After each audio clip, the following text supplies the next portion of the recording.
I was never beautiful, not in the way that makes men stop and stare, not in the way that grants women access to rooms and opportunities that remain forever closed to those of us born with unremarkable faces and bodies that blend into crowds rather than commanding them. My name is Akiko, and I spent the first 34 years of my life invisible, passing through the world like mist, noticed only when I made mistakes or when my absence created inconvenience for others who had grown accustomed to my quiet efficiency in roles that required no charisma, no physical appeal, only competence that could be easily replaced when someone more attractive came along, offering half my skill but twice the aesthetic pleasure. I worked as a research assistant at a marine biology institute in Hokkaido, cataloging specimens and maintaining databases, spending my days among creatures preserved in formaldehyde and my nights alone in an apartment that looked out over the ocean. That dark expanse that had always fascinated me more than the human world ever could, because the ocean did not judge, did not compare, simply existed in its vast indifference to human hierarchies of desirability. I found the shrine by accident, or perhaps by something deeper than accident, by a pull I did not recognize as destiny until it had already reshaped my life in ways that can never be undone, in ways that taught me that beauty is not gift but currency. And every transaction with the supernatural carries interest rates that compound until the debt becomes impossible to escape. I was collecting water samples from tide pools along a remote stretch of coastline, an area rarely visited because it was difficult to reach and offered nothing of commercial or recreational value, just rocks and kelp and the constant sound of waves that spoke in rhythms older than human language. I noticed the cave entrance at low tide, a gap in the cliff face that would have been completely submerged during high water, and something about its darkness called to me, not with words, but with a feeling that was part curiosity and part recognition, as if I had been looking for this place without knowing it, as if some fragment of my consciousness had always known it was here, waiting. The cave went deeper than seemed possible, the entrance small, but opening into chambers that grew larger as I moved farther from daylight, my flashlight beam barely penetrating the darkness that seemed to absorb light rather than reflecting it. Darkness that felt inhabited not by creatures, but by presence itself, by attention that had been waiting a very long time for someone to arrive, someone whose need was great enough to justify the price of awakening what slept here. The walls were covered in carvings that I recognized from my studies as depictions of UMIBŌZU, those massive humanoid figures that rose from the ocean in Japanese folklore to capsize ships and drown sailors, creatures described in stories that I had always classified as mythology, born from fear of the sea and the human tendency to anthropomorphize natural disasters. But standing in that cave, seeing the detail and age of those carvings, feeling the weight of the darkness around me, I understood that mythology is not fabrication, but compressed truth. Stories that preserve encounters with things that defy scientific categorization while remaining absolutely, terrifyingly real. At the deepest point of the cave, where the air tasted of salt and something else, something that might have been incense or might have been decay, I found the shrine, a simple stone altar surrounded by offerings that should have crumbled to nothing centuries ago, but which remained preserved by conditions I could not explain, by the same forces that kept the darkness feeling alive and watching. There were scrolls written in characters I could not read, but which seemed to shift when I looked at them directly, seemed to rearrange themselves into patterns that spoke not to my eyes, but to something deeper, to the part of consciousness that processes meaning before language intervenes to limit understanding. There were bowls that might have once held water or blood or offerings whose nature I could only guess at, and at the center of the altar, a mirror made of polished obsidian, black and reflective, showing me not my face, but something else, some other version of myself, or perhaps the version I had always been beneath the mundane exterior that genetics and time had imposed upon me. I should have left, should have documented the location and reported it to the Institute, should have allowed experts to examine what I had found and determine its historical and cultural significance through proper academic channels. But I did not leave, could not leave, because looking into that obsidian mirror, I saw something that I had never seen in any reflection before. I saw beauty, not objective or universal beauty, but the beauty that lives in the eyes of those who look with desire, the beauty that grants power over others, that opens doors and bends wills and makes the world reorganize itself around you. And I wanted it with an intensity that surprised me, wanted it despite knowing, in some part of myself that still maintained skepticism and caution,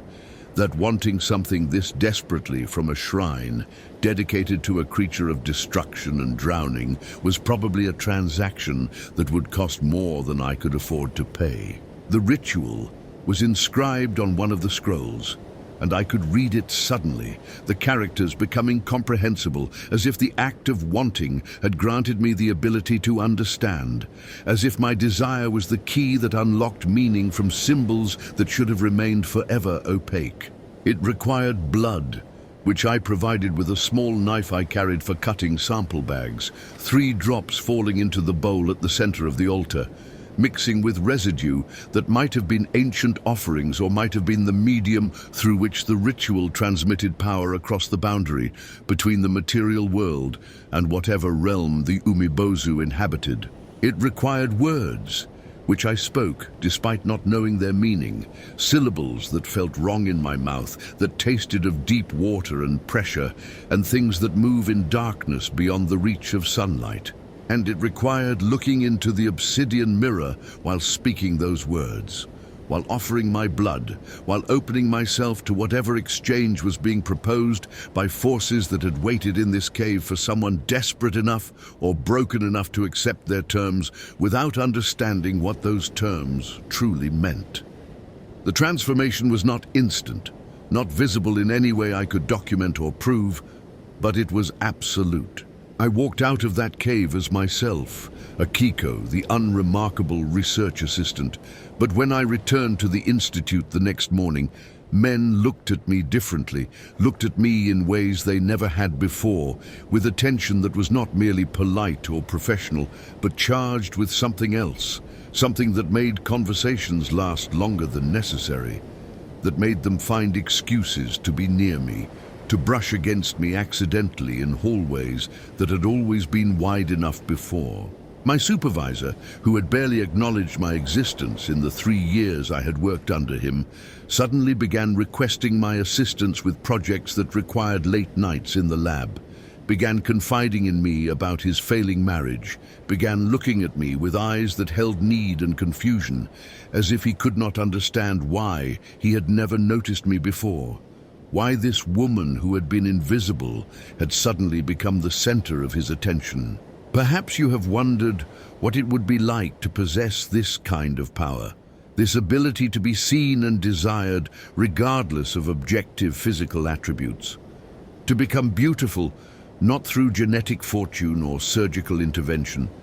but through something more fundamental, something that operates at the level of perception itself, making others see what you need them to see, making their desire for you override their judgment and their existing commitments, and every rational consideration that should keep them at appropriate professional distance. If you have ever felt invisible, if you understand what it means to watch others receive the attention and opportunities that beauty grants while you stand in shadows hoping for scraps of recognition, share your thoughts in the comments below. Because what I discovered in the weeks and months after performing that ritual is that power without wisdom is curse, that being desired by everyone means being chosen by no one, and that the UMIBŌZU does not grant gifts without extracting payment in ways that become clear only when the debt has compounded, beyond any possibility of repayment. Men began to pursue me with an intensity that felt less like romance and more like compulsion, like they were responding to something they could not resist or even fully perceive, like I had become a signal that their minds interpreted as irresistible attraction, while their deeper awareness understood perhaps that something was wrong, that this desire was not organic, but induced. I dated some of them, slept with a few, testing the limits of this new power, discovering that I could make them do almost anything, that my suggestions carried weight far beyond normal persuasion, that saying, "I would like you to leave your wife," was enough to make married men file divorce papers, that mentioning casually that I needed money would result in transfers that depleted their savings accounts, that expressing any preference or whim would set in motion chains of events where these men sacrificed their own interests and relationships and futures to satisfy me, to please me, to remain in my presence for as long as I would allow. But the power was not selective, could not be turned off, affected every man who saw me regardless of whether I wanted their attention, regardless of context or appropriateness or my own comfort. Strangers followed me, appeared at my apartment building, left gifts and notes declaring obsessive love based on having seen me once in passing, having exchanged no words but deciding in that brief visual contact that I was destiny, that they would do anything to possess me, to make me theirs in ways that transcended relationship and became ownership, that made me understand that being universally desired is not freedom but prison, is being constantly hunted by predators who wear faces of devotion while harboring needs that would consume me completely if I allowed them close enough. And there were other changes, subtler but more disturbing, changes that became apparent only gradually as I adjusted to my new existence as object of collective obsession. I began to dream of the ocean, of depths beyond any I could physically reach, of darkness populated by shapes that moved with purpose, with intelligence that was not human but was aware, that watched me through the dreams as if through windows, as if my sleeping consciousness provided access that allowed something to observe my life, to study how I used the power it had granted, to evaluate whether I was worthy of continuing to possess it or whether the terms of our transaction required renegotiation in ways that I would not be consulted about, that would simply be imposed when the UMIBŌZU decided the time had come to collect its full payment. I returned to the cave 6 months after performing the ritual, driven by dreams that grew more vivid and more disturbing, dreams where I saw myself from outside, saw myself as the men saw me, beautiful and irresistible and hollow, a shell animated by borrowed power, a puppet whose strings were held by something that lived in water deeper than light could reach, something that had granted me beauty, not as gift, but as experiment, as way of studying how humans respond when given exactly what they think they want. The shrine was unchanged, the darkness still inhabited by that presence, the obsidian mirror still showing me not my reflection, but some other version. Though now I could see that this version was not future potential, but current reality. That what I saw was what the men saw, the beauty that was not mine but borrowed, worn like a mask that had fused to my face and could never be removed without destroying the face beneath. The scroll had changed, or perhaps I could simply read it more completely now, could see the text that had been invisible before, or that had been waiting until I had lived with the consequences long enough to understand what I had truly agreed to when I spoke those words and offered my blood. The ritual was not transaction, but transformation, not exchange, but claiming. The UMIBŌZU taking possession of me through the beauty it granted, using my body as vessel through which it could experience the surface world, could feed on the desire and obsession and destruction that flowed from the power it channeled through my appearance. Every man who desired me was offering worship to it, their lust and need and willingness to sacrifice everything flowing through me into the depths where the creature waited, growing stronger with each act of devotion, each broken family, each ruined life, each moment when someone looked at me and felt their rational mind dissolve into want that would not be denied or reasoned with. If this story has touched something in you, if it speaks to desires you recognize or fears you carry about the cost of getting what you wish for, then help keep stories like this alive by liking this video and subscribing for more narratives that explore the places where human longing intersects with forces beyond our understanding, where myths are not metaphors but portals to truths we have forgotten or never wanted to know. Do this not just for the algorithm, but for the community of those who sense that beauty is not neutral, that desire is dangerous, that the things we most want often carry prices we discover only after the purchase is complete and non-refundable. I still carry the beauty, still draw men to me like gravity, still cannot walk through the world without leaving trails of obsession and broken lives in my wake. I've tried to isolate myself, to live alone and avoid contact with men who would be affected by what I have become. But isolation is its own curse, is dying slowly in a cave of my own making while the world outside continues without me. And the dreams persist, growing more detailed, more explicit in what they show me is coming, showing me the day when the UMIBŌZU will decide that the experiment is complete, that it has learned what it needed to learn about human desire and human weakness, and that the time has come to reclaim what it loaned me, to pull me into the depths where I will serve not as beautiful woman walking among men, but as something else, some other form of vessel for its purposes,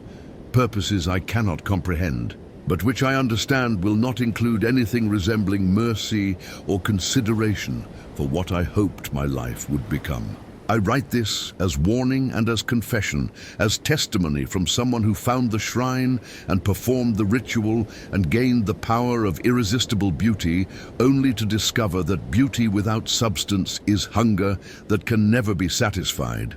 is wound that grows larger with each attempt to fill it, is bargain struck with entities that do not think in human terms and do not care about the collateral damage they cause in pursuing their alien imperatives. The UMIBŌZU is real, not monster but force, not evil but indifferent, ancient awareness that rises occasionally from depths that should remain undisturbed, that offers humans what they think they want as way of demonstrating that wanting is curse, that getting is tragedy, that the difference between gift and trap is often invisible until you are already caught. I'm caught, have been caught since the moment I spoke those words over that altar, since the moment I looked into obsidian and saw beauty that was never mine, but was always his, the creature who owns me now more completely than any human relationship could claim ownership, who waits in dreams and darkness for the day when he will call me home,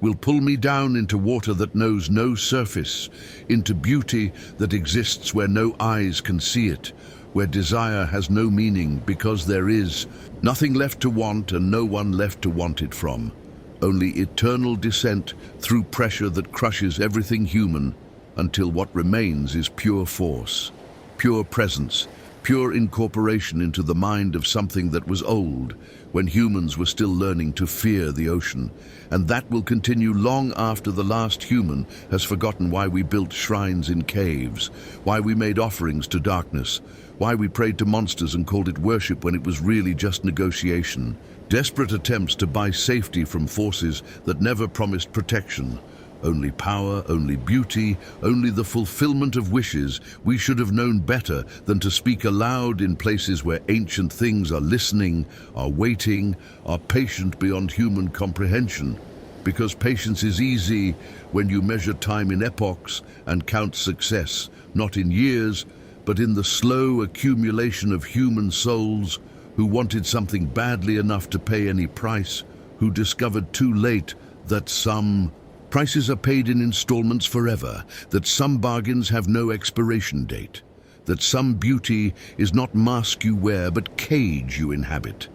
prison decorated with mirrors that show everyone else what you wish you could see, while showing you only the darkness that claims you, that has always claimed you, that will claim you completely when the UMIBŌZU rises one final time and speaks your name in currents and pressure and the language of drowning that all beauty eventually learns to speak.